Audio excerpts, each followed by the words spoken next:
अगर आपने इसके पहले के एपिसोड नहीं पढ़े हैं तो पहले उसे पढ़ ले, तो ही आपको कहानी अच्छे से समझ में आएगी। क्या वो लड़की सच में तुम्हारे भाई की गर्लफ्रेंड है? स्वराज के दोस्त सागर ने चौंकते हुए पूछा। हाँ, स्वराज ने जवाब दिया। मतलब अब मेरा कोई चांस नहीं? सागर उदास होकर बोला तो स्वराज ने तुरंत उसे जवाब दिया। चांस तो दूर की बात है, अगर उसे पता भी लगा कि तुमने उसकी गर्लफ्रेंड के बारे में सोचा भी है तो वो तुम्हें दुनिया से ही उठा देगा। स्वराज की बात सुनकर सागर की आंखें फैल गई। उसने हैरानी से पूछा, क्या वो सच में इतना खतरनाक है? स्वराज ने एक व्यंग भरी स्माइल के साथ कहा, खतरनाक तो ये एक उसके लिए एक छोटा सा शब्द है। जैसे जैसे स्वराज उसकी बातें बता रहा था, सागर का गला सूखा जा रहा था। उसने हकलाते हुए कहा, ये आदमी है या कोई हैवान? स्वराज ने बोला, तुम्हें जो समझना है समझो, लेकिन अब मुझे उसकी कमजोरी पता चल चुकी है और वो है उसकी प्यारी गर्लफ्रेंड। तो अब तुम क्या करने की सोच रहे हो? सागर ने पूछा तो स्वराज ने उसकी बात का कोई जवाब नहीं दिया। उसने खड़े होकर अपनी बुक उठाते हुए कहा, अगर तुम लाइब्रेरी आना चाहते हो तो आ सकते हो। सागर तुरंत खड़ा हो गया और कहा, हाँ मैं ज़रूर आऊँगा। लाइब्रेरी में जाने के बाद स्वराज जैसे ही अपनी सीट पर बैठने वाला था, उसकी नज़र अचानक से परी पर गई जो उससे कुछ ही दूरी पर बैठी हुई थी। देखने से ऐसा लग रहा था जैसे वो पूरी तरह से किताबों में डूबी हुई है। स्वराज फिर अपनी सीट पर नहीं बैठा, वो सीधा परी के बगल में चला गया। परी ने उसको ध्यान नहीं दिया। तभी स्वराज ने उसे धीरे से कहा, तुम्हें पूरी दुनिया में प्यार करने के लिए सिर्फ एक यही इंसान मिला था? पहले तो परी उसकी आवाज़ सुनकर डर गई, फिर जब उसने स्वराज को देखा तो उसकी आंखें छोटी हो गई। तुम चुप नहीं बैठ सकते? तुम देख नहीं रहे हो मैं पढ़ाई कर रही हूँ? परी ने कहा और उसके बाद उसने वापस अपनी नज़रें किताबों में जमा ली। स्वराज ने चिढ़कर उसे देखा और धीरे से बुदबुदाया, छिपकली। मुझे सुनाई दिया जो तुमने अभी अभी मुझे कहा। मैं छिपकली हूँ तो तुम एक कॉकरोच हो। परी ने उसकी तरफ बिना देखे धीरे से कहा, तुम जैसे छिपकली शक्ल की लड़की से कौन बात करना पसंद करेगा? स्वराज ने जोर से कहा, तुम कॉकरोच, तुम्हारी हिम्मत कैसे हुई मुझे छिपकली कहने की? परी ने टेबल पर जोर से हाथ मारते हुए कहा।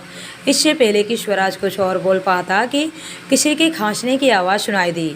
दोनों ने नज़र उठाकर देख तो लाइब्रेरी अटेंडेंट उनके सामने अपनी बाजू मोड़कर खड़ा था और सभी स्टूडेंट्स उन्हें ही देख रहे थे। परी अपना उदास चेहरा लेकर लाइब्रेरी से बाहर निकली और उसके पीछे पीछे स्वराज भी, लेकिन स्वराज के चेहरे पर कोई गिल्ट नज़र नहीं आ रही थी। परी ने उस पर गुस्सा करते हुए कहा, ये सब तुम्हारी वजह से हुआ। अगर तुम मेरे साथ बहस नहीं करते तो इस वक्त हम लाइब्रेरी में होते, ना कि हमें बेइज्जती करके लाइब्रेरी से बाहर निकाल दिया जाता। तुम लड़कियां इतनी छोटी छोटी बात पे इतना सीरियस क्यों हो जाती हो? स्वराज ने कहा तो परी ने एक जोरदार मुक्का उसके कमर पर दिया। स्वराज को उसके मुक्के से कोई फ़र्क नहीं पड़ा। उसने परी के उदास चेहरे को देखते हुए कहा, तुम्हें उससे प्यार कब हुआ? परी ने कहा, उससे? वो तुम्हारा बड़ा भाई है, इज्जत से बात करो। स्वराज ने चिढ़ते हुए कहा, हाँ सिर्फ नाम के लिए। स्वराज ने आराम से कहा, जो कि परी को सुनाई नहीं दिया। तभी परी ने गेट के बाहर एक पानी पूरी वाले को देखा और उसे देखते ही उसके मुंह में न चाहते हुए भी पानी आ गया। वो कुछ बिना बोले ही उस तरफ भागने लगी, लेकिन उसे इस तरह से अचानक से भागते हुए देखकर स्वराज हैरान रह गया। वो भी उसके पीछे पीछे भागते हुए गया। अब इस आफत की पुड़िया को क्या हो गया? गेट के बाहर पहुंचा तो वो देखकर चौंक गया कि परी पानी पूरी खाने के लिए इतनी तेज भागी थी। उसकी आंखें अचानक से सिकुड़ गई। उसने सामने पड़े पत्थर पर जोर से लात मारी, जिससे कि उसके ही पैर को लगी। परी ने अपने मुंह में पानी पूरी भरते हुए स्वराज को देखा और कहा, अरे रे, मुझे पता है कि तुम किसी काम के नहीं हो, लेकिन इस तरह से बेचारे पत्थर पर अपना गुस्सा निकालना ठीक बात नहीं। परी उसके बाद हंसने लगी। स्वराज उसके पास गया, उसके प्लेट से पानी पूरी उठाकर अपने मुंह में डाला, लेकिन जैसे ही पानी पूरी का स्वाद उसके मुंह में घुला, स्वराज ने एकदम से उगल दिया। स्वराज को पानी पूरी इस तरह से उगलते हुए देखकर परी को बहुत गुस्सा आया। इससे पहले कि वो कुछ बोल पाती, स्वराज ने कहा, क्या बकवास है, डिस्गस्टिंग। वहाँ से चला गया। परी ने अपने मन में उसे गाली दी और इसके बाद उसने अपना पूरा ध्यान पानी पूरी की तरफ मोड़ लिया। स्वराज वहां से निकलकर सीधा कुछ दूरी पर खड़े सागर के पास गया। उसके आते ही सागर ने अपने हाथों में पकड़ा हुआ फ़ोन उसकी तरफ बढ़ा दिया। स्वराज ने फ़ोन में देखते हुए कहा, फ़ोटो तो अच्छी आई है।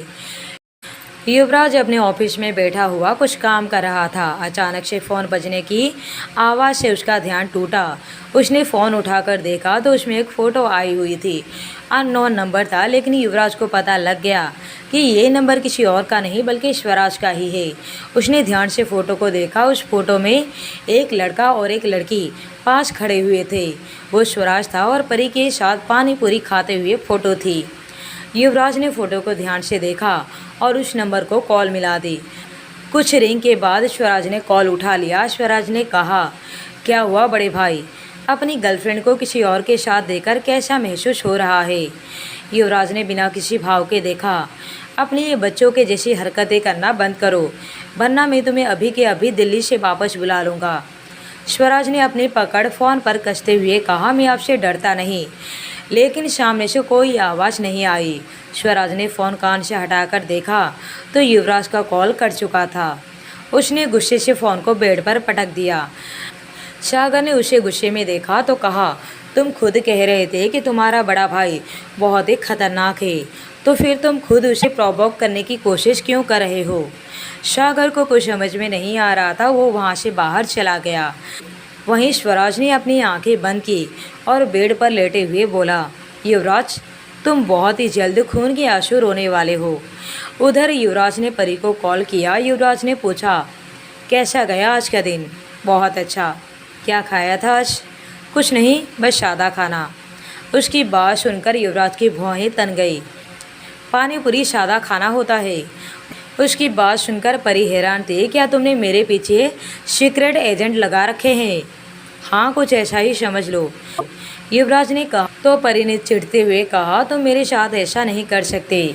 परी ने गुस्से में युवराज का कॉल काट दिया। युवराज ने फिर से दोबारा कॉल किया तो परी ने कॉल रिसीव नहीं किया। इसी तरह से एक हफ्ता बीत गया, लेकिन युवराज ने परी को फ़ोन नहीं किया और ना ही परी ने युवराज को कॉल किया। दोनों में से किसी ने भी एक दूसरे को कॉल नहीं किया। एक हफ्ते के बाद परी ने अपने हाथ में फ़ोन पकड़ा हुआ था। वो हैरान थी कि युवराज ने पिछले एक हफ्ते से उसे कॉल नहीं किया है। वो तो नाराज़ थी। कम से कम युवराज को तो उसे एक बार कॉल करके मनाना चाहिए। परी को समझ में नहीं आ रहा था कि आखिर युवराज को क्या हो गया है।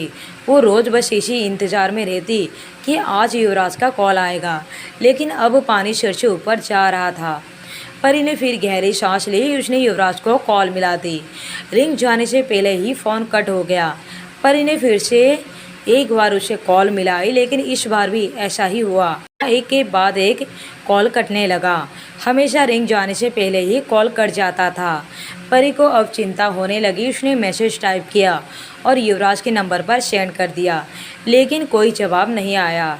अब परी का दिल घबरा रहा था। इसी तरह से एक हफ्ता और बीत गया। युवराज की कोई खबर नहीं मिली। आज संडे था तो परी ने तय किया कि वो मुंबई आएगी। उसने जल्दी से अपना सामान पैक किया और बाहर निकल आई। उसकी दिन की फ़्लाइट थी। कुछ ही घंटों में वो मुंबई पहुंच गई।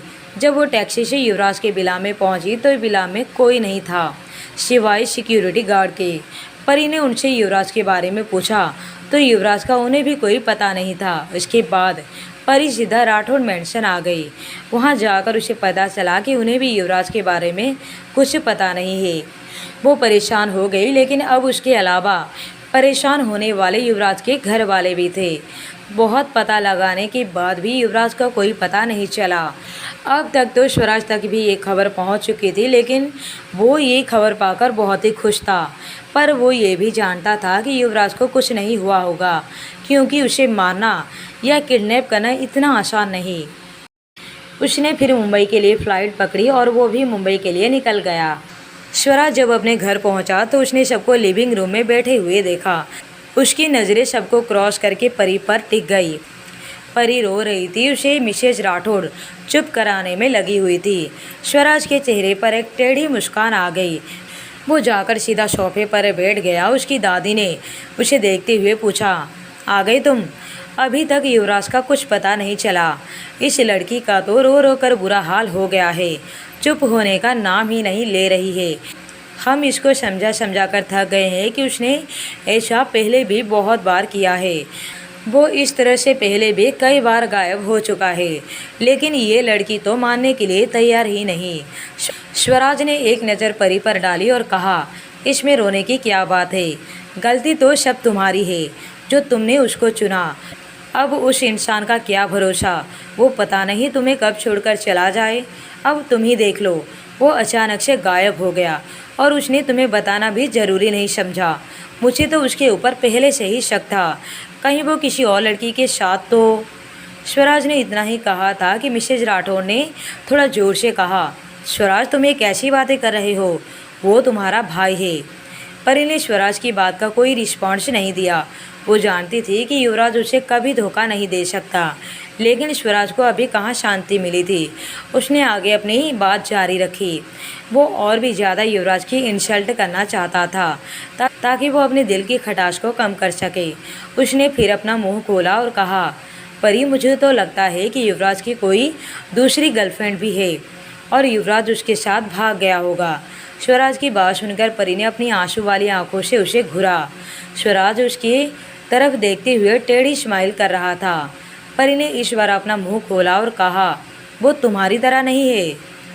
स्वराज ने कहा, वो मेरी तरह बन भी नहीं सकता। दादी ने उनके बीच बहस होते हुए देखा तो स्वराज को डांटते हुए बोली, स्वराज बेटा तुम ये कैसी बातें कर रहे हो? ये बेचारी पहले से ही इतनी ज़्यादा परेशान है, ऊपर से तुम उसे और ज़्यादा परेशान कर रहे हो। स्वराज ने उनकी बात का जवाब देते हुए कहा, दादी आप अपने पोते को ठीक से नहीं जानती। वो एक नंबर का घटिया, बेकार और हार्टलेस इंसान है। वो इस दुनिया में सिर्फ अत्याचार फैलाने के लिए ही पैदा हुआ है। परी को स्वराज के ऊपर गुस्सा आने लगा। उसने गुस्से में कहा, बस करो। तभी लिविंग रूम में एक आवाज़ गूंजी, परी।